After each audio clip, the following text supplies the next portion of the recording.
قل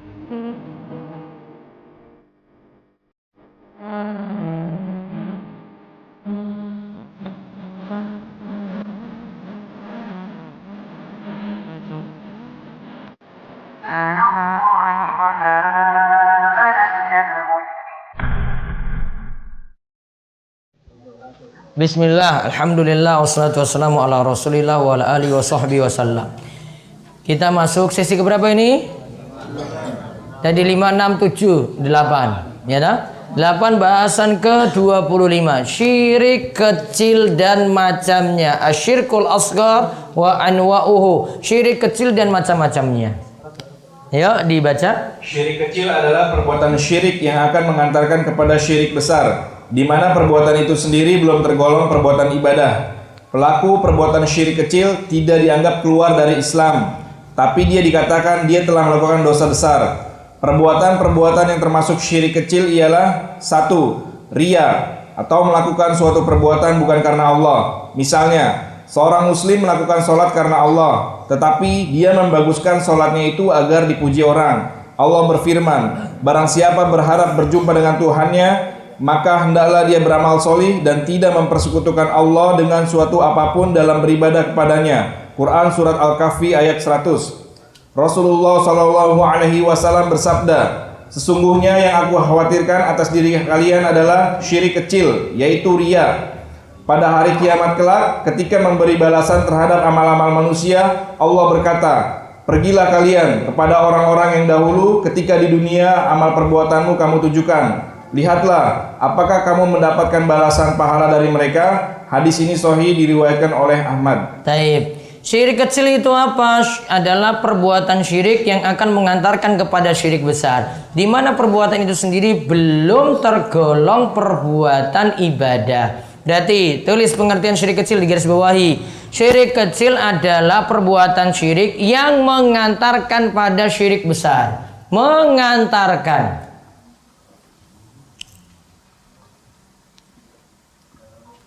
Bedanya dengan syirik besar apa kemarin? Syirik besar itu menjadikan ibadah sebagai tandingan bagi Allah, menjadikan ibadah kepada selain Allah sebagai tandingan untuk Allah.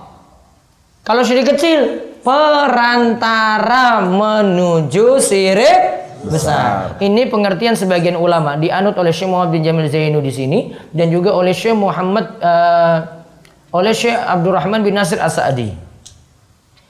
Namun sebagian lainnya itu menganggap syirik kecil itu adalah sesuatu yang disebut syirik namun tidak mengeluarkan seorang dari Islam. Pengertian yang lain ya, sesuatu yang disebut syirik namun tidak mengeluarkan dari Islam. Kalau syirik akbar berarti apa?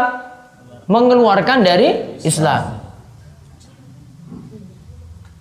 Jadi ini perantara. Lalu beliau terangkan, di mana perbuatan itu sendiri belum tergolong perbuatan ibadah. Maksudnya bukan ibadah mutlak kepada selain Allah, bukan sholatnya secara penuh diserahkan pada selain Allah.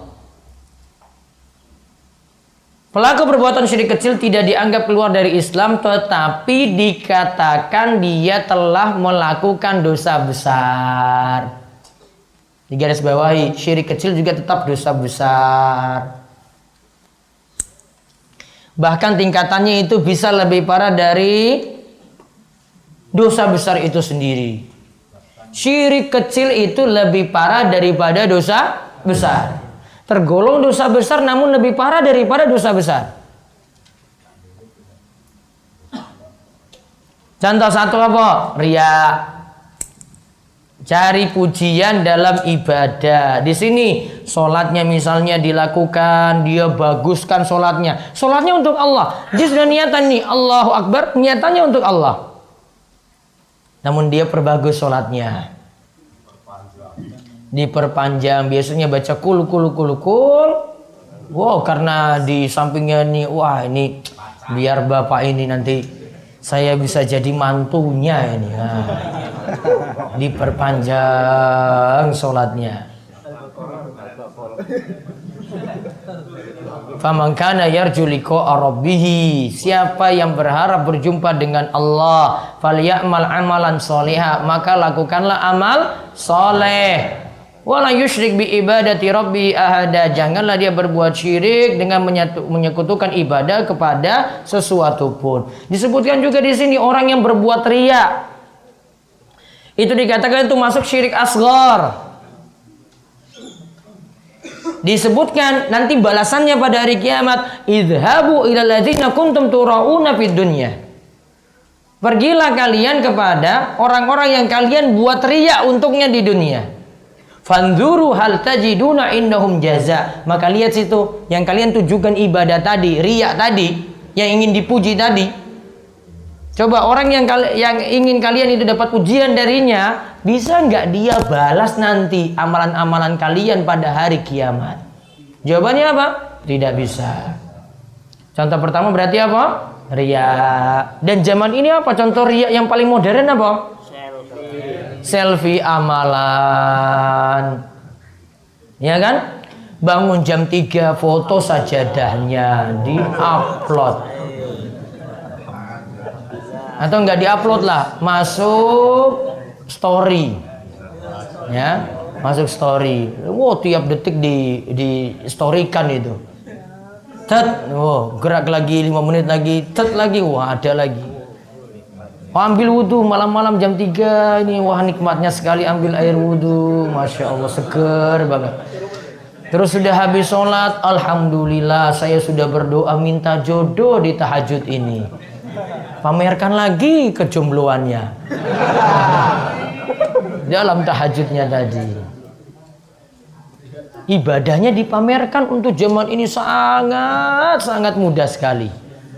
Cuma dengan sekedar status. Terus yang kedua, bersumpah. Bersumpah dengan nama selain Allah. Rasulullah SAW bersabda, barang siapa bersumpah dengan nama selain Allah, maka dia telah melakukan perbuatan syirik. Hadis ini sahih diriwayatkan oleh Ahmad. Akan tetapi bisa saja bersumpah dengan nama selain Allah ini menjadi syirik besar bila orang yang bersumpah tersebut berkeyakinan bahwa sang wali yang menjadi sasaran sumpahnya itu mampu menimpakan bahaya atas dirinya kalau dia bersumpah dusta dengan namanya itu. Oh, ada sumpah di sini tergolong jadi dua berarti. Ada sumpah dengan nama selain Allah, jatuh pada syirik asghar. Namun kalau sumpah yang kedua ini lebih parah lagi, syirik besar. Apa contohnya di sini? Dia bersumpah pakai nama wali. Apa keyakinannya? Wali tadi mampu menimpakan bahaya. Oh, kalau saya nggak bersumpah dengan namanya, saya bisa kecelakaan di jalan. Saya nggak bersumpah dengan namanya, wah saya sulit dapat jodoh. Jodoh lagi. Kalau saya tidak bersumpah dengan namanya, saya bisa kena musibah ini, musibah itu. Maka syiriknya di situ. Jadi syirik akbar. Karena dia meyakini wali ini bisa nimpakan dia musibah. Kalau tadi cuma sebut dalam nama saja, saya bersumpah dengan nama wali fulan. Nama dalam nama, beda.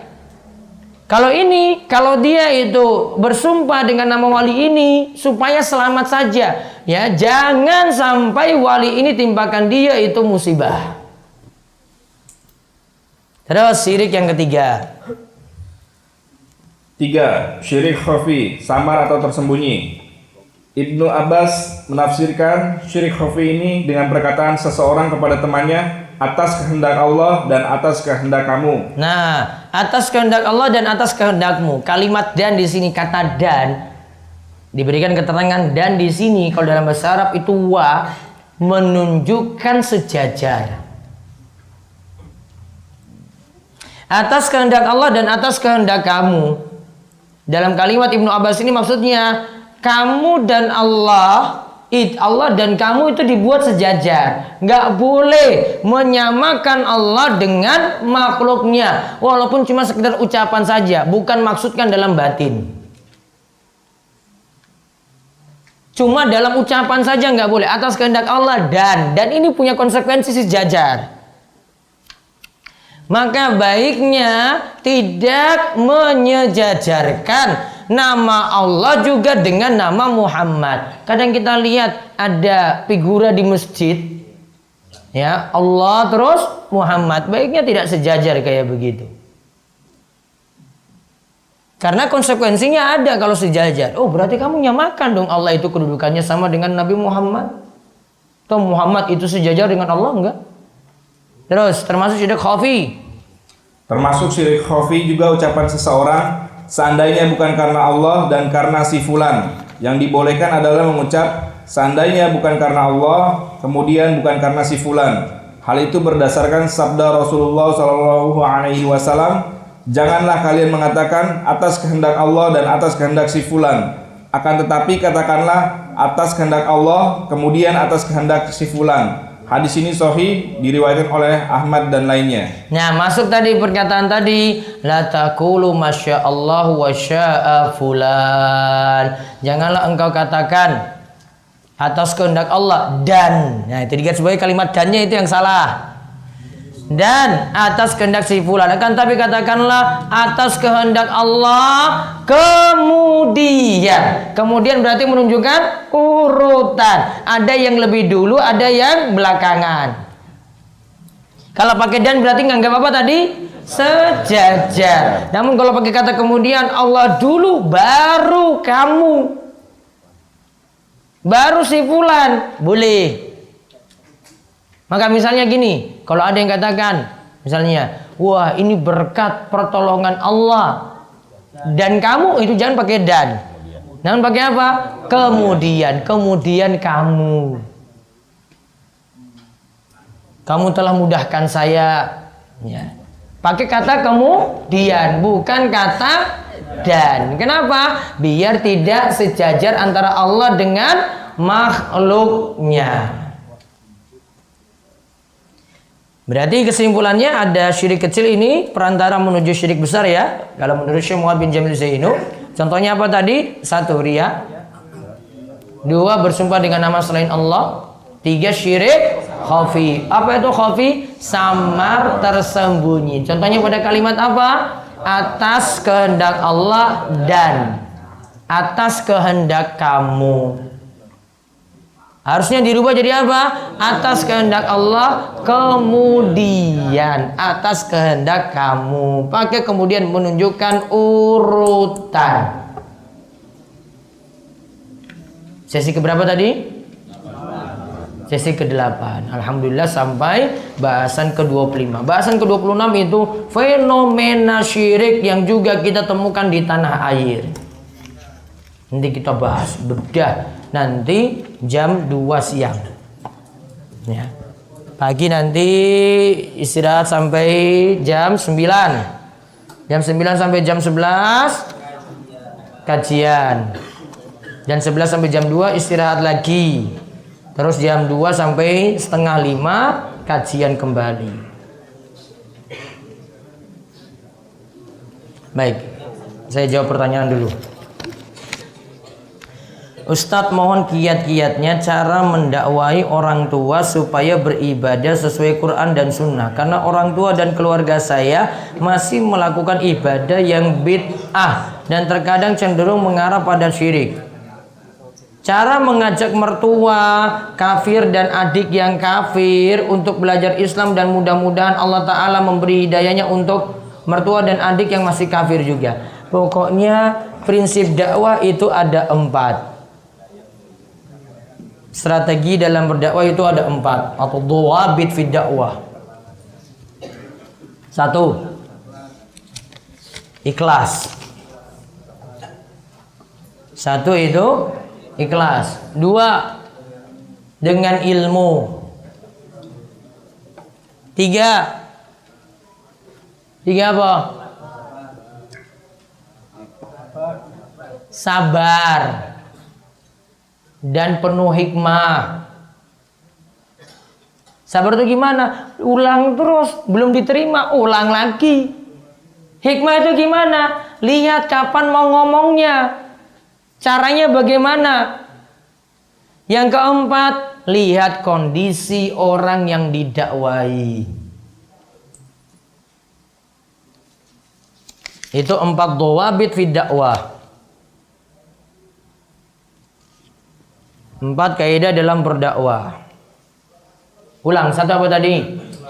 Ikhlas. 2 berilmu. 3 sabar dan hikmah ya. 4 lihat kondisi orang yang didakwah.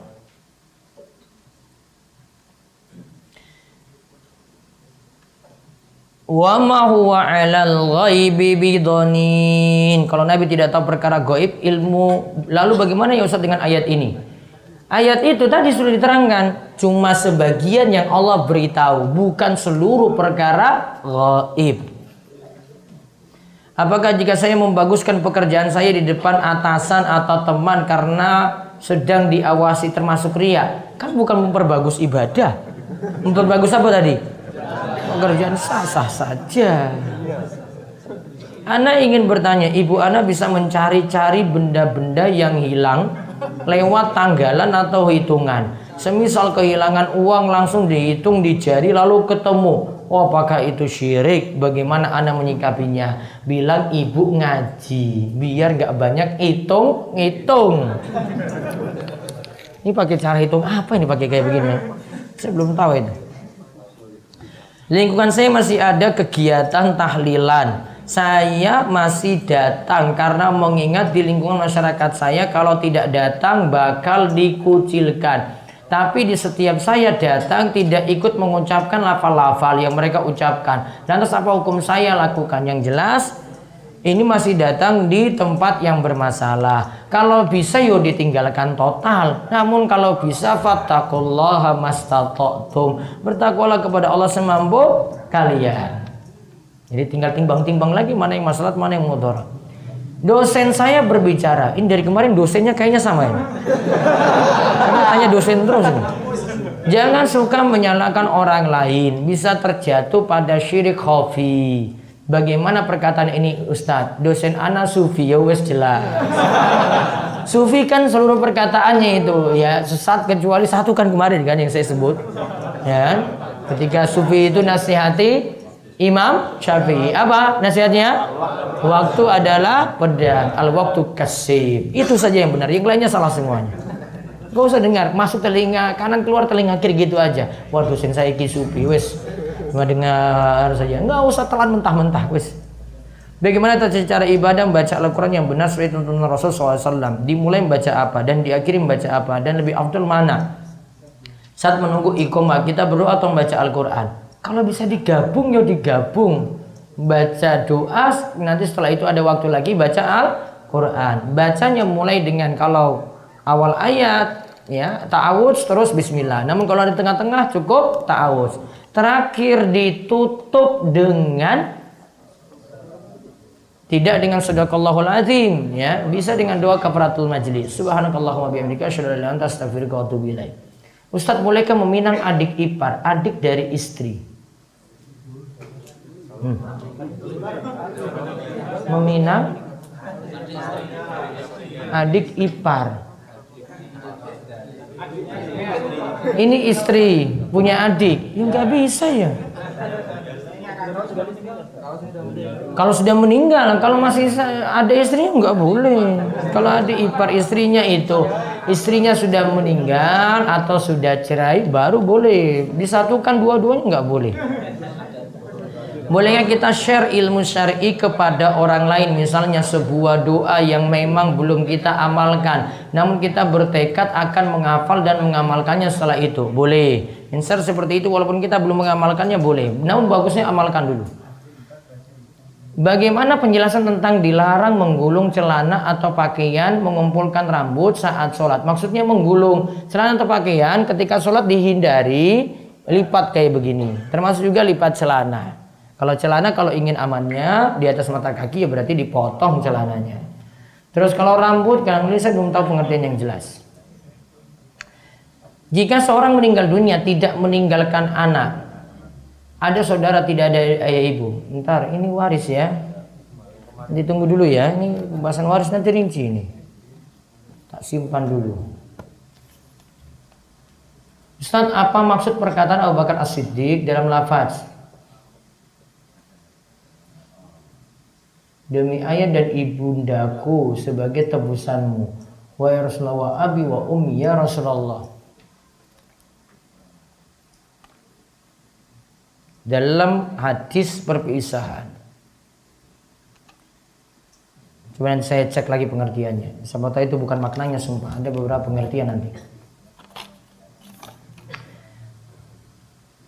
Mohon penjelasan terkait taatnya istri pada suami dan lebih utama istri tinggal berbakti pada orang tua atau suami berbakti kepada orang tuanya setelah suami meminta pindah ke rumah sendiri.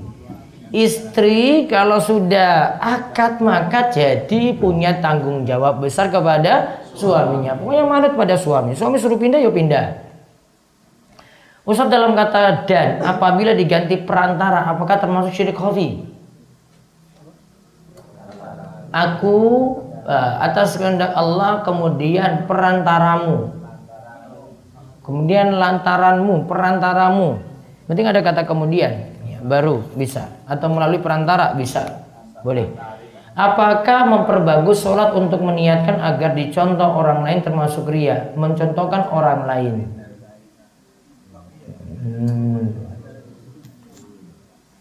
Kalau mengajarkan mungkin ya masih boleh. Salah satu syarat meminta hal yaitu hadir. Apakah jika meminta hal namun tidak hadir, namun hanya melalui telepon, apakah termasuk syirik? Dia tadi apa? Hidup. Hadir bisa lewat telepon, mampu penuhi boleh. Apa bid'ah termasuk syirik dalam ketaatan? Belum tentu. Kalimat tauhid memiliki rukun dan syarat. Apakah bermanfaat orang yang hendak meninggal mengucapkan kalimat tauhid sementara semasa hidupnya tidak belajar rukun dan syarat-syarat kalimat tauhid? Yang penting penuhi, nggak mesti dia hafal, nggak mesti dia tahu. Yang penting penuhi rukun dan syarat-syaratnya, syarat-syarat tauhid, maka dia digolongkan sebagai hamba yang bertauhid.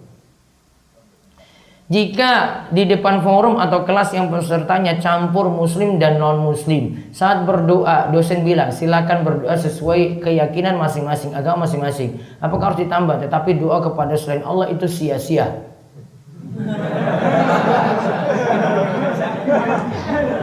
Gak usah lah, nanti bikin masalah saya. Bagaimana jika anjing tetangga sering datang ke rumah? Biasanya dia datang ketika jadwal makan. Tutup pintunya rapat-rapat, tutup pagarnya juga rapat-rapat. Kalau mau kasih racun ya saya nggak sarankan. Apakah riya jika seorang memperlihatkan bahwa dirinya telah menikah di hadapan jomblo-jomblo? Karena menikah itu ibadah, Ustaz. Menikah itu ibadah dari sisi lain. Ya, jadi bukan. Karena ada ibadah yang secara zat itu ibadah. Namun ada sesuatu yang ini perkara dunia, namun diniatkan ibadah maka jadi ibadah. Sama seperti tidur. Tidur itu perkara mubah. Namun kalau diniatkan untuk ibadah maka jadi ibadah. Jadi bedakan. Ada yang jadi ibadah secara khusus dan ada jadi ibadah karena yang lainnya, karena niat. Yang jelas gini, apakah itu riya? Ya juga enggak. Namun kamu buat orang itu baper saja. Dan saya enggak sarankan bermesra-mesraan di media sosial pamer bahwasanya kamu itu sudah nikah. Ya, ada itu yang di Instagram itu sudah nikah kemudian dia foto ketika itu lagi bermesraan dengan istrinya, apa-apaan kayak gitu di dunia maya. Enggak boleh. Ya. Nggak boleh dunia maya kayak gitu. Saya nggak senang sekali lihat ada yang ini kemudian pegangan tangan, kemudian tunjukkan di apa-apaan. Dikira nanti gini yang pertama, ya bikin susah para jomblo satu. Yang kedua, belum tentu kesehariannya bahagia kayak begitu loh. Banyak acting. Ya belum tentu kesehariannya itu bahagia, itu belum tentu. Ya, dia cuma foto ketika itu, belum tentu di rumah itu wah mesra terus, wah itu ada banting-banting meja mungkin, banting kursi mungkin. Dia nggak pernah upload kayak begitu loh. Yang baik-baik saja. Kan berarti bohongin orang, dikira semua hidupnya itu mesra kayak begitu. Nggak perlu. Kasihan nih para jomblo itu, baperan. kenal lagi. Ya makanya nikah. Apakah boleh ikut perguruan silat dengan tenaga dalam seperti, apakah itu termasuk amalan syirik? Pelan-pelan ya, nanti kita bahas ya. Itu ya kuncinya, kalau ada tenaga-tenaga dalam itu masalah. Intinya gini, bandingkan saya dengan Nabi lah gitu ya. Nabi SAW ya Pak, perangnya biasa, nggak pakai tenaga-tenaga dalam, dari jauh terus siat, terlempar. Nggak perlu gitu. Ada cerita kayak gitu, pernah dengar cerita Nabi itu? Harusnya Nabi kayak begitu kan? Masa kamu bisa, kok Nabi enggak? Sahabat nggak pakai kayak gitu, dari jauh itu coba, dari jauh, giginya langsung patah. Enggak, itu dari dekat loh itu. Ya. Jadi gitu aja logikanya. Nabi pernah kayak begini enggak ya? Masa orang belakangan kok lebih sakti daripada Nabi? Ya, dari jauh itu cuma pakai ini aja, pakai indera keenam katanya. Cuma lihat begini langsung, mobilnya berhenti. Apa film Gerhana dulu itu ya? Mobilnya berhenti. Banyak nonton film itu kayak gitu. Ustadz mau tanya, jika upload foto ketika dauro ini termasuk riya ibadah? Moga Allah jauhkan kita semua dari syirik kecil. Ya biasa-biasa saja gitu, nggak usah. Ya kalau cuma kasih tahu, ini ada jadwalnya, ini kayak begini, nggak sampai itu. Cuma beritahu saja. Namun nggak usah sampai detail-detail. Saya itu ibadahnya itu di sini kayak begini, nggak usah. Cuma misalnya kasih tahu ini info kajiannya kayak gini gitu. Biar mungkin orang nonton live ikuti kajiannya juga, atau besok-besok bisa ikut juga di sini, nggak masalah. Setelah syahadat tahiyat awal boleh berdoa atau melanjutkan selawat. Baiknya ke selawat saja, nanti doanya di tahiyat akhir. Ya. Dulu ada ustadz ngajarin ke jamaah kalau ingin sesuatu, misal mobil, caranya disuruh usap-usap itu mobil terus selawatin. Tunggu, nanti saya bahas di pesugihan nanti ya. Lagi panas saya ini. Itu baru saya dapat. Saya sudah nyusun buku pesugihan, terus saya sesuaikan lagi dengan zaman sekarang. Di salah satu contoh saya sebutkan, ya, jika pengin apa diusap-usap kemudian solawatin, itu nanti tak bahas. Jika kita memohon kepada teman agar bayar utang, apakah termasuk ingkar tauhid uluhiyah? Memohon kepada teman agar bayar utang. Hidup nggak? Hadir? Mampu? Ya sudah, berarti nggak syirik. Ada salah satu anggota keluarga kami ikut kajian Islam jamaah sejak atau semenjak menikah dengan istrinya. Dan sebenarnya yang nampak jelas menyelisih, karena kalau kami tanya mereka mengakui sunnah juga. Intinya ada beberapa hal yang perlu dikritik itu. Yang salah satunya ya terlalu fanatik pada golongan. Ya, nanti kalau mau sholat ya cuma di masjid itu saja. Makanya kan kalau di pinggir jalannya kan ini loh.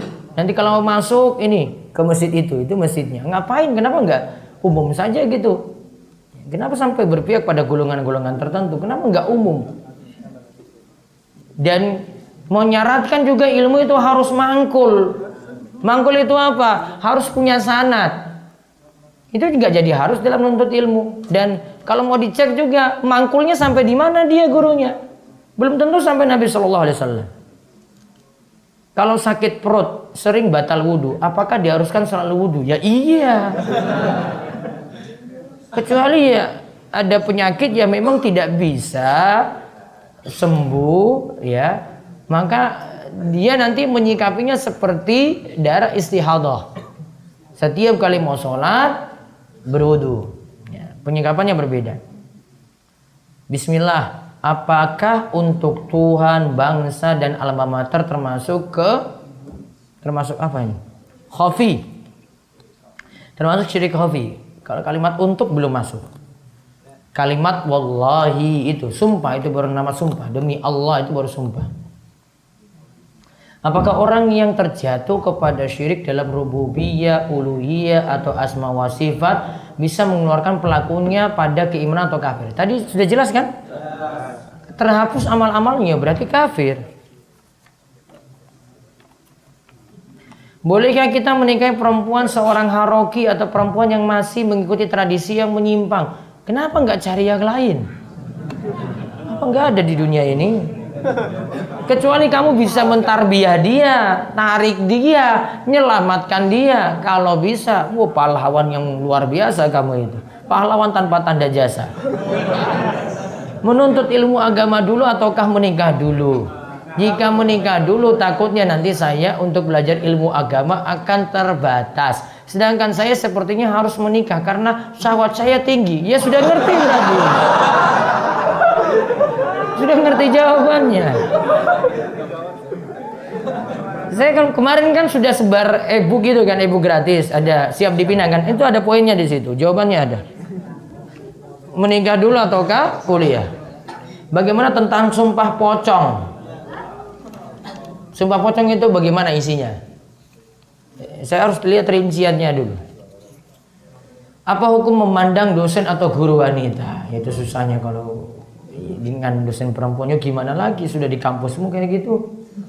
Apakah ajaran tasawuf termasuk ajaran sufi? Sufi dan tasawuf itu sama. Ajarannya namanya tasawuf, orangnya namanya sufi. Saya ada rencana beli rumah untuk investasi tapi kredit pakai bank syariah. Apakah diperbolehkan agama? Cari yang nggak pakai kredit lewat bank. Cari cara lain. Ada kiai daerah saya yang bisa melihat al-ghaib karena mempunyai kodam. Nah itu sudah dibahas tadi. Sudah poin yang keberapa tadi? Syirik dalam apa? Sifat khusus bagi Allah. Saat imam menyariatkan menjamak sholat maghrib isya, namun kita tidak tahu jika akan dijamak dan baru tahu saat menjamak sholat isyanya. Apakah sholat maghrib kita tadi sah karena tidak diniatkan untuk menjamak?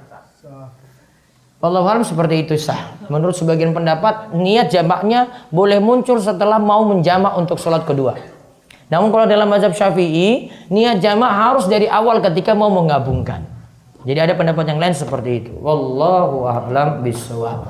Kita cukupkan. Nanti siap-siap ya. Jam 9 ke lapangan. Gak boleh ada yang di sini. Nanti tidur-tiduran di sini lagi. Ke lapangan. Ya nanti lihat warga itu ngaji. Kemudian setelah itu balik lagi sini istirahat. Kita lanjut lagi jam 2 siang. Nanti istirahat full nanti. Biar bisa fit lagi. Ya. Kita tutup dengan doa kafaratul majelis. Subhanakallahumma bihamdika asyhadu an la ilaha illa anta astaghfiruka wa atubu ilaik. Assalamualaikum warahmatullahi wabarakatuh.